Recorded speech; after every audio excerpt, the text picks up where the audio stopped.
नमस्कार। जैसा कि हम साइबर क्राइम के बारे में आप बहुत कुछ सुने होंगे।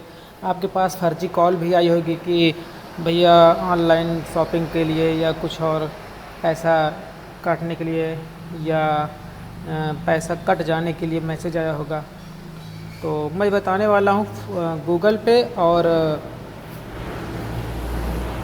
फ़ोनपे, इन दो एप्लीकेशन के बारे में बताना चाहता हूँ। मतलब कि ऐसे जो एप्लीकेशन के ऑनलाइन शॉपिंग करते हैं यूपीआई आईडी से, और उस आईडी से एक रिक्वेस्ट जाती है जिसके नाम से यूपीआई आईडी रहती है, रिक्वेस्ट जाती है पेमेंट का।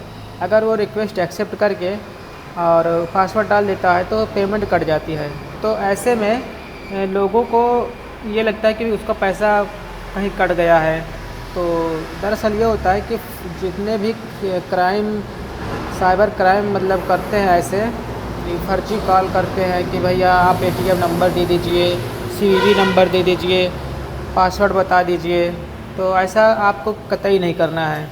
तो मैं आपसे यही निवेदन करना चाहता हूँ कि कभी भी अपना यूपीआई नंबर किसी को ना दें। अपना मोबाइल नंबर से यूपीआई कभी ना बनाइए। जीमेल आईडी से या कुछ और नाम देकर यूपीआई सेट कर सकते हैं। उसमें ऑप्शन रहता है 2 यूपीआई रखने के लिए। तो मैं ये बताना चाहता हूँ कि जैसे OLX है, आप सामान बेचते हैं, ये सामान मान के चलिए 100 रुपये का है। तो इस सामान को जो अगला आदमी ख़रीदता है, मान के चलिए कोई साइबर क्राइम वाला ख़रीदता है, तो अगर वो कहता है कि भाई मैं आपको 100 रुपये पेमेंट कर रहा हूँ और मैं सामान लेने के बाद आपको फिर दे दूँगा नकद, इससे पहले मैं आपको नकद ऑनलाइन पेमेंट करना चाहता हूँ, तो वो फ़ोनपे पे यूपीआई के माध्यम से एक रिक्वेस्ट भेजेगा कि भाई इस पर मैंने रिक्वेस्ट भेजा है या मैंने पैसा भेजा है, आप देख लीजिए। तो आप देखेंगे तो वहाँ पे ऑप्शन रहेगा डिसलाइन और पेमेंट का ऑप्शन रहेगा।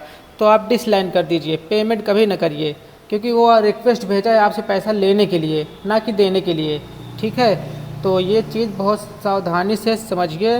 और मेरे पास एक फ़ोन आया था, रिक्वेस्ट आई थी, तो फ़ोन बंदा किया, बोला कि भैया मैं एक वाउचर है 999 रुपये का, आप फ़ोनपे चलाते हैं, फ़ोनपे आईडी दीजिए।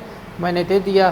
तो उसने रिक्वेस्ट भेजी, मतलब कि वो ऑनलाइन शॉपिंग कर रहा था, रिक्वेस्ट भेजी, तो मैंने डिसलाइन कर दिया और उसको बताया कि भाई ये तो वाउचर नहीं है, पेमेंट कटने का ऑप्शन दे रहा है यहाँ पे।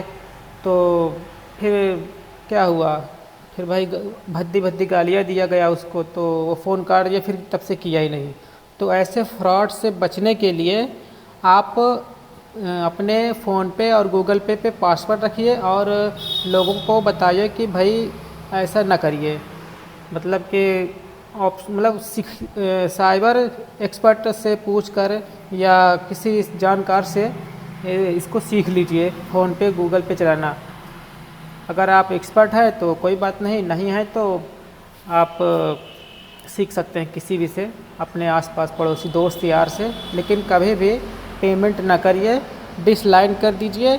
अगर आप जानते हैं, जैसे मेरा भाई कहीं रहता है, वो रिक्वेस्ट भेजता है कि भैया पैसा भेज दीजिए, मैं रिक्वेस्ट भेजा हूँ, तब मैं पेमेंट कर देता हूँ, मुझे कोई दिक्कत नहीं। लेकिन अगर कोई ऑनलाइन शॉपिंग करता है, यूपीआई का पेमेंट का ऑप्शन आता है, तो ऐसे में फ्रॉड हो सकता है आपके साथ। तो सतर्क रहिए, सावधान रहिए, मैं यही कहना चाहता हूँ। फ़ोनपे गूगल पे थोड़ा सावधानी से चलाइए, ये बहुत अच्छे एप्लीकेशन है, मैं इनका सपोर्ट करता हूँ। धन्यवाद, जय हिंद।